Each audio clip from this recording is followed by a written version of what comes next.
दोस्तों आज की वीडियो में हम डिजिटल मार्केटिंग फंडामेंटल्स मॉड्यूल को कवर करेंगे और डिजिटल मार्केटिंग के फंडामेंटल्स को समझने की कोशिश करेंगे, जिनमें हम जानेंगे डिजिटल मार्केटिंग क्या होता है, डिजिटल मार्केटिंग के क्या ऑब्जेक्टिव्स होते हैं, क्या टेक्निक्स होते हैं और ऑनलाइन और ऑफलाइन बिजनेस किस तरह से एक दोनों दूसरे से अलग है और ऑनलाइन बिजनेस किस तरीके से ऑफलाइन बिजनेस से ज़्यादा सही है। इन चीज़ों को हम प्रैक्टिकली समझने की कोशिश करेंगे, तो पूरी जानकारी के लिए वीडियो को अंत तक ज़रूर देखें।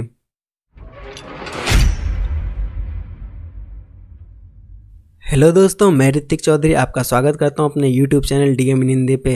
दोस्तों अगर आप डिजिटल मार्केटिंग स्टेप बाय सीखना चाहते हैं तो इस चैनल को अभी सब्सक्राइब कर ले और नोटिफिकेशन बेल को जरूर ऑन कर ले, क्योंकि इस चैनल के द्वारा आपको complete digital marketing step by सीखने को मिल जाएगा। और अगर आप पहली बार चैनल पर आए तो मैं आपको बता दूँ, ये डिजिटल मार्केटिंग का सेकेंड लेसन है। फर्स्ट लेसन हमने डिजिटल मार्केटिंग मॉड्यूल्स के ऊपर ऑलरेडी इन डिटेल में कवर कर लिया है, जिनमें हमने देखा था कि डिजिटल मार्केटिंग के कौन कौन से इंपॉर्टेंट मॉड्यूल्स होते हैं, कौन से मॉड्यूल्स में क्या काम करना होता है। इन सारी चीज़ों को हमने लास्ट वीडियो में कंप्लीट कवर किया हुआ था। अगर आपने वो वीडियो नहीं देखा तो आई बटन में लिंक मिल जाएगा, डिस्क्रिप्शन में भी लिंक मिल जाएगा, उस वीडियो को जरूर देख ले। और अगर आप डिजिटल मार्केटिंग स्टेप वाइज सीखना चाहते हो तो चैनल को अभी जरूर सब्सक्राइब कर ले और नोटिफिकेशन बेल को जरूर ऑन कर ले। तो चलिए देखते हैं डिजिटल मार्केटिंग फंडामेंटल्स के बारे में। दोस्तों digital marketing fundamentals digital marketing के कंप्लीट कोर्स में बहुत ज़्यादा इंपॉर्टेंट है, क्योंकि कहते हैं ना, अगर घर की इमारत कितनी भी ऊंची क्यों ना हो, अगर बेस कमज़ोर है तो कंप्लीट कमज़ोर ही रह जाता है। उसी तरह से digital marketing fundamentals complete course का बेस है। अगर आप डिजिटल मार्केटिंग फंडामेंटल्स को नहीं समझोगे अच्छे से तो डिजिटल मार्केटिंग के कोर्स को बहुत अच्छे से आप नहीं समझ पाओगे, क्योंकि डिजिटल मार्केटिंग फंडामेंटल्स में हम बेसिक चीज़ों को समझते हैं जो कि डिजिटल मार्केटिंग में रिक्वायरमेंट होती है। जैसे कि डिजिटल मार्केटिंग क्या है, ऑर्गेनिक इनऑर्गेनिक, अगर आप ऑनलाइन बिजनेस करते हो तो क्या बेनिफिट है, डिजिटल मार्केटिंग ऑब्जेक्टिव्स क्या है, टेक्निक्स क्या है। इन सारी चीज़ों को हम डिजिटल मार्केटिंग फंडामेंटल्स में कवर करते हैं। तो चलिए आज के मॉड्यूल्स को शुरू करते हैं और देखते हैं डिजिटल मार्केटिंग क्या होता है। दोस्तों डिजिटल मार्केटिंग की बात करूँ तो डिजिटल मार्केटिंग ऑनलाइन चैनल्स के उपयोग करके मार्केटिंग करने के तरीके को कहते हैं। जितने भी ऑनलाइन चैनल्स हैं जैसे कि सोशल मीडिया, वेबसाइट, इन सब प्लेटफॉर्म्स का उपयोग करके मार्केटिंग करने के तरीके को ही डिजिटल मार्केटिंग कहते हैं। जैसे कि अगर कोई प्रोडक्ट है उन्हें प्रमोट किया जा रहा है डिजिटल चैनल्स के थ्रू, सोशल मीडिया के थ्रू, तो वो भी डिजिटल मार्केटिंग है। अगर कोई प्रोडक्ट है उनका एड कैंपेन चलाया जा रहा है किसी वेबसाइट पे, तो वो भी डिजिटल मार्केटिंग है। तो डिजिटल मार्केटिंग एक तरीका है जिससे हम बिजनेस को या फिर किसी भी चीज़ को प्रमोट करते हैं डिजिटल चैनल्स के थ्रू, ऑनलाइन चैनल्स के थ्रू। डिजिटल मार्केटिंग को ऑनलाइन मार्केटिंग भी कहा जाता है। तो दोस्तों ये तो आपको क्लियर हो चुका होगा डिजिटल मार्केटिंग क्या होता है। बेसिकली डिजिटल मार्केटिंग एक प्रोसेस है जिसमें हम डिजिटल चैनल्स या फिर ऑनलाइन चैनल्स के हेल्प से हम चीज़ों को प्रमोट करते हैं और उनकी मार्केटिंग करते हैं।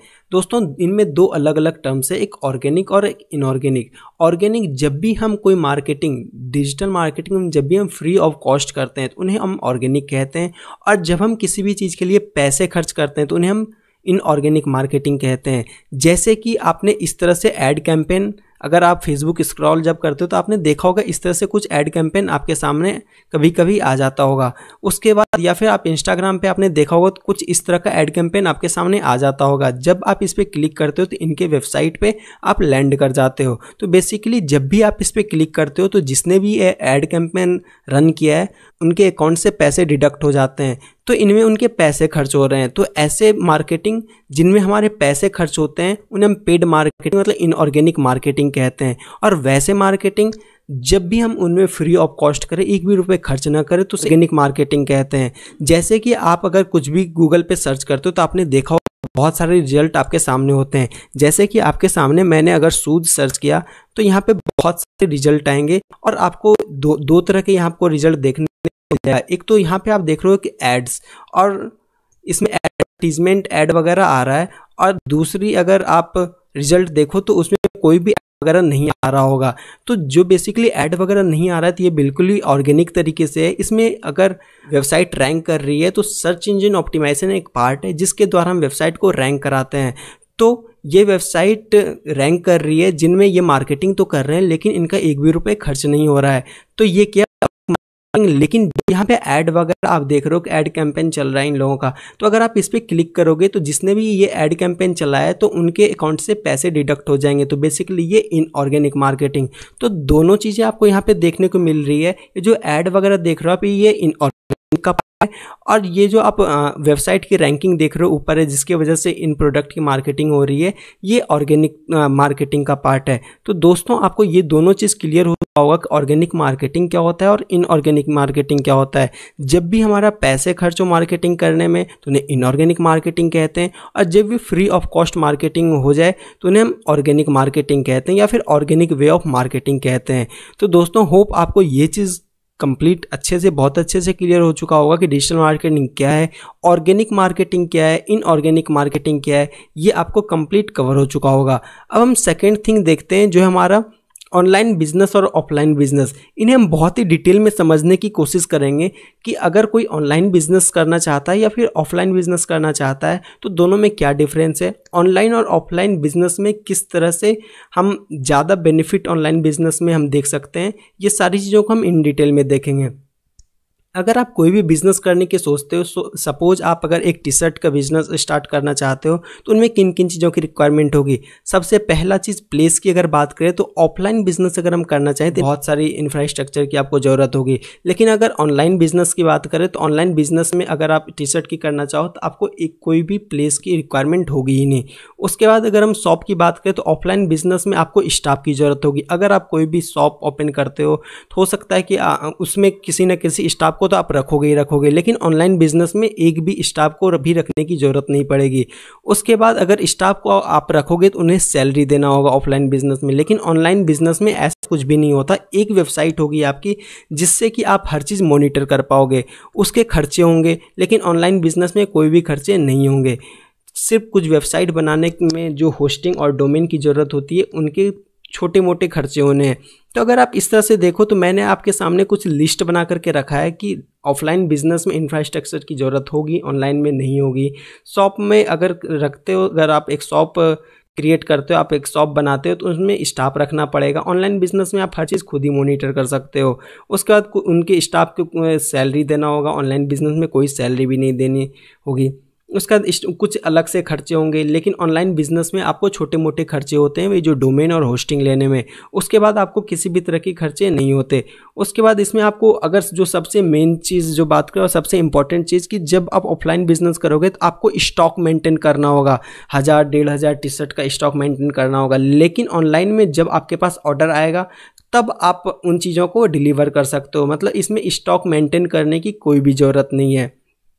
उसके बाद अगर आप टी शर्ट का या फिर किसी भी चीज़ का ऑनलाइन बिजनेस करते हो तो आप लिमिटेड प्लेस पे लिमिटेड रह जाते हो। अगर सपोज आप किसी भी एरिया में आप रहते हो तो एक लिमिटेड एरिया तक को ही कवर कर पाओगे, बहुत ही ज़्यादा दूर तक आप अपने शॉप को इंक्रीज़ नहीं कर सकते, आप अपने बिजनेस को नहीं बढ़ा सकते हो। लेकिन अगर ऑनलाइन बिजनेस में बात करें तो आप वर्ल्ड वाइड टारगेट कर सकते हो, किसी भी स्टेट को, किसी भी डिस्ट्रिक्ट को, किसी भी कंट्री को टारगेट कर सकते हो आप घर बैठे बैठे। अगर इन्वेस्टमेंट की बात करें तो इन सारी चीज़ों को अगर मिला करके देखें तो ऑफलाइन बिजनेस में एक ह्यूज इन्वेस्टमेंट की ज़रूरत होगी बिजनेस को शुरू करने के लिए, लेकिन ऑनलाइन बिजनेस में काफ़ी लो इन्वेस्टमेंट होगी, सिंपल एक वेबसाइट की ज़रूरत होगी किसी बिजनेस को शुरू करने के लिए। तो दोस्तों इस तरह से हम बहुत ही आसानी से समझ सकते हैं कि ऑफलाइन बिजनेस में कितनी ज़्यादा इन्वेस्टमेंट की ज़रूरत होती है और ऑनलाइन बिजनेस में कितनी कम इन्वेस्टमेंट की ज़रूरत होती है। ऑनलाइन बिजनेस में सिंपली आपको एक वेबसाइट की ज़रूरत होगी और वेबसाइट बनाने में एक होस्टिंग और डोमेन की ज़रूरत होती है, जो कि पूरे साल के लिए शायद 3 से 4 हज़ार रुपये में आपको होस्टिंग और डोमेन आसानी से मिल जाएगा, पूरे साल का 3 से 4 हज़ार रुपये। लेकिन अगर एक ऑफलाइन बिजनेस की बात करें तो बहुत सारे एक्सपेंसेस, बहुत सारे इन्वेस्टमेंट की अलग से आपको ज़रूरत पड़ती है। तो और वो भी अगर वेबसाइट की बात करें तो वेबसाइट भी डिजिटल मार्केटिंग का एक जो पार्ट है। वर्डप्रेस हमारे मॉड्यूल्स में आता है आपको, जिसमें बताया जाएगा डिजिटल मार्केटिंग में अगर आप वेबसाइट बनाना चाहते हो, एक सिंपल सा वेबसाइट या फिर अट्रैक्टिव वेबसाइट, तो बिना कोडिंग के नॉलेज के भी आप कैसे एक शानदार वेबसाइट बना सकते हो। तो इन तरह से अगर देखें तो ऑनलाइन बिजनेस काफ़ी लो इन्वेस्टमेंट में आप शुरू कर सकते हो और ऑफलाइन बिजनेस शुरू करने में आपको काफ़ी ज़्यादा कॉस्ट पड़ जाता है। नेक्स्ट टॉपिक हम कवर करेंगे जिसमें कि आपको समझना है objectives of digital marketing. Objectives of digital marketing क्या है? डिजिटल मार्केटिंग हम जब भी करते हैं तो किस ऑब्जेक्टिव से करते हैं, इन चीज़ों को हम समझते हैं। सबसे पहला ट्रैफिक ग्रोथ, जो आपकी वेबसाइट है उस पर ज़्यादा से ज़्यादा लोग आए। आप जो बिज़नेस करना चाहते हो ऑनलाइन, उस पर ज़्यादा से ज़्यादा लोग आए, जिसे हम ट्रैफिक ग्रोथ कहते हैं। उसका ब्रांड विजिबिलिटी, मतलब अगर आपका कोई ब्रांड है, सपोज आपने एक शॉप स्टार्ट किया और आप उसे प्रमोट करना चाहते हो, तो वो ज़्यादा से ज़्यादा लोगों को दिखे, तो ब्रांड अपने ब्रांड को ज़्यादा से ज़्यादा लोगों तक दिखाते हैं। उसके बाद business opportunity, lead generation. Lead generation का मतलब है सेल्स, किस तरह से ज़्यादा सेल्स के लिए आप डिजिटल मार्केटिंग कर सकते हो। उसके बाद लॉयल कस्टमर्स के लिए advantages of brand and social platforms, जैसे कि सोशल प्लेटफॉर्म्स बहुत सारे हैं और वहाँ पे ह्यूज कम्युनिटी है, तो आप बहुत अपने टारगेटेड ऑडियंस को टारगेट कर सकते हो। हाँ, आपको मैं बता दूं, डिजिटल मार्केटिंग में एक टेक्निक है जिसके द्वारा आप टारगेटेड ऑडियंस को टारगेट कर सकते हो। जैसे अगर आप डिजिटल मार्केटिंग एजेंसी ओपन करते हो, आप चाहते हो कि डिजिटल मार्केटिंग के बंदे को ही हमारा ऐड दिखे, तो आप टारगेट कर सकते हो डिजिटल मार्केटिंग के बंदे को ही आपका ऐड दिखेगा। और साथ ही साथ आप लोकेशन टारगेट भी कर सकते हो। अगर आप चाहते हो कि आपका ऐड ओनली एक आपके स्टेट में या फिर आपके डिस्ट्रिक्ट में दिखे, तो इस तरह से भी आप टारगेट कर सकते हो। तो आप ऑनलाइन मार्केटिंग में इन चीज़ों को टारगेट कर सकते हो आसानी से और अपने टारगेटेड ऑडियंस तक अपने बिजनेस को पहुंचा सकते हो। उसके बाद customer care for existing customer. उसके बाद feedback and reviews from users. जैसे जैसे आपकी सेल्स बढ़ेगी, उन लोगों के पॉजिटिव रिस्पांस भी आप अपने प्रोडक्ट पे ले सकते हो, जिनसे कि आपकी लीड ऑटोमेटिकली बढ़ती चली जाएगी। तो ये सारे ऑब्जेक्टिव हैं जो हम डिजिटल मार्केटिंग के ऑब्जेक्टिव्स हैं, जिन चीज़ों के लिए हम डिजिटल मार्केटिंग करते हैं। उसके बाद हम देखते हैं कि डिजिटल मार्केटिंग में कौन कौन से हमारे पास टेक्निक्स होते हैं जिसके थ्रू हम डिजिटल मार्केटिंग करते हैं। डिजिटल मार्केटिंग करने के हमारे पास कुछ ये टेक्निक्स होते हैं जिनके थ्रू हम डिजिटल मार्केटिंग किसी भी बिजनेस का कर सकते हैं। जैसे सर्च मार्केटिंग, मैंने जो आपको दिखाया कि इसमें आपको ऑर्गेनिक भी कर सकते हो, इनऑर्गेनिक भी कर सकते हो। हम पैसे खर्च करके भी लीड जनरेट कर सकते हैं और बिना पैसे खर्च किए भी लीड जनरेट कर सकते हैं। दोनों तरीका भी मैंने आपको सर्च इंजन में जाकर के दिखाया था कि किस तरह से यहाँ एड कैंपेन चला करके ये अपने लीड को जनरेट कर रहे हैं, डिजिटल मार्केटिंग कर रहे हैं, और ये बिना एड कैंपेन चलाए वेबसाइट को रैंक करा के अपने बिजनेस को बूस्ट कर रहे हैं। तो दोस्तों, ये ऑर्गेनिक और इनऑर्गेनिक दोनों तरीके से सर्च मार्केटिंग के थ्रू हम डिजिटल मार्केटिंग कर सकते हैं। उसके बाद बहुत सारे तरीके हैं जैसे display ads, ad campaign, remarketing, affiliate marketing. इन सारे तरीकों से हम डिजिटल मार्केटिंग बहुत ही अच्छे से किसी भी बिजनेस का कर सकते हैं। इन सारी चीज़ों को हम कंप्लीट स्टेप वाइज अपने अलग अलग मॉड्यूल्स में सेपरेट वीडियोस में देखेंगे। इसलिए अगर आपने चैनल को अभी तक सब्सक्राइब नहीं किया तो चैनल को अभी सब्सक्राइब कर लो, नोटिफिकेशन बेल को जरूर ऑन कर ले। तो दोस्तों, इन सारी चीज़ों को सोशल मीडिया प्लेटफॉर्म में ऑर्गेनिक तरीक़ों से, इनऑर्गेनिक तरीके से किस तरह से करते हैं, जैसा कि मैंने आपको दिखाया सोशल मीडिया पर इस तरह का एड कैंपेन चल रहा होता है। ये सारे क्या है, टेक्निक है डिजिटल मार्केटिंग करने के। उसके बाद ईमेल मार्केटिंग, लोगों को ईमेल सेंड करके मार्केटिंग करना। वीडियो मार्केटिंग, आपने देखा होगा यूट्यूब पे ऐड वगैरह चल रहा होता है जिसे आप कभी कभी स्किप भी करते हो। तो ये सारे डिजिटल मार्केटिंग के टेक्निक्स हैं जिसके द्वारा हम किसी भी बिजनेस को ऑनलाइन प्रमोट कर सकते हैं और उनकी मार्केटिंग कर सकते हैं। तो होप आपको डिजिटल मार्केटिंग के बेसिक फंडामेंटल्स क्लियर हो चुका होगा और इन सारी चीज़ों को हम आगे के डिजिटल मार्केटिंग मॉड्यूल्स में इन डिटेल्स स्टेप वाइज देखेंगे। तो चैनल को अभी सब्सक्राइब कर ले और नोटिफिकेशन बेल को ऑन कर ले ताकि आपको सारे मॉड्यूल्स की स्टेप वाइज क्लासेस की नोटिफिकेशन टाइमली मिल पाए। बाकी वीडियो को लाइक जरूर करें और सोशल मीडिया पर शेयर करें ताकि डिजिटल मार्केटिंग के कंप्लीट सीरीज ज़्यादा से ज़्यादा लोगों तक पहुँच पाए। Thank you for your priceless support. मिलते हैं अगले वीडियो में न्यू मॉड्यूल्स के साथ। तब तक के लिए बाय बाय, टेक केयर।